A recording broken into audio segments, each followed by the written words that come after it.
ஆண்டவரே இயேசுவே, சீனாய் மலையில் காட்சி தந்தவரே, உம்மை துதிக்கின்றேன்.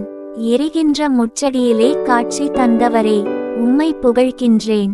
பாவியும் பலவீனனுமான என்னை பாதுகாத்து வழிநடத்தி வரும் தயவிற்காய் நன்றி கூறுகின்றேன். அந்நகருக்கு ஒளி கொடுக்க கதிரவனோ நிலாவோ தேவைப்படவில்லை. கடவுளின் மாட்சியே அதன் ஒளி, ஆட்டுக்குட்டியே அதன் விளக்கு. இன்றைய இறைவார்த்தையால் என் வாழ்விற்கு ஒளியாக வந்தவரே, உமக்கு நன்றி கூறுகின்றேன். ஒளியின் வார்த்தையில் நடக்க அருள் தாரும் அப்பா.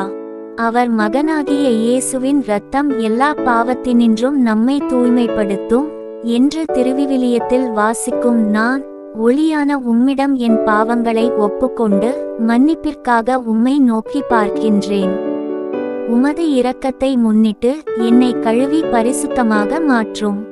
ஒளியின் பிறப்பிடமானவரே, உமது தெய்வீக ஒளியால் உன்னத கடவுளின் திருவுறைவிடம் நோக்கி நடக்கவும், அதனால் என் வாழ்வில் உம்மை மாட்சிப்படுத்தவும் அருள் தாரும். இயேசுவே, இந்த நாளை ஆசீர்வதியும். கடவுள் தம் மாட்சியின் ஒளியில் மகிழ்ச்சியோடும் தம்மிடமிருந்து வெளிப்படும் இரக்கத்தோடும் நீதியோடும் இஸ்ரேலை அழைத்து வருவார் என்ற இறைவார்த்தையின் ஆசீரை அடைய வரம் தர வேண்டும் என்று இயேசுவின் தூய நாமத்தில் செபிக்கிறேன். ஆமென்.